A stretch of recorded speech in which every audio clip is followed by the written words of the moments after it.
বাচ্চারা যদি বারবার আর্গু করে বা মিসবিহেভ করে তাহলে কি করবেন? গালি দিবেন? চিল্লায়ে উঠবেন? না। দেয়ার আর 5 parenting tips.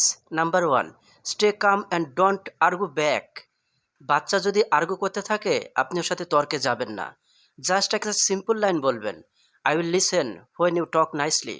Tips number 2, offer choices instead of say no. বাচ্চাকে হোমওয়ার্ক করতে বললে ও আর্গু করতেই পারে।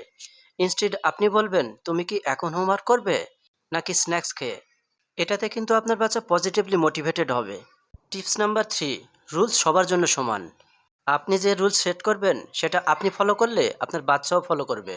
যেমন আপনি যদি বলেন, আমার এই বাসায় কেউ রুডলি কথা বলে না, then you also stick to it. Tips number 4, praise good behaviour.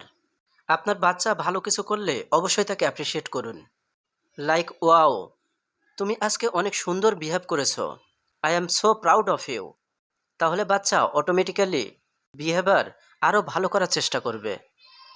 Parenting মানে শুধু কন্ট্রোল করা না, প্রপার গাইড করা। Try this tips and let me no কোন টিপসটা বেস্ট কাজ করলো।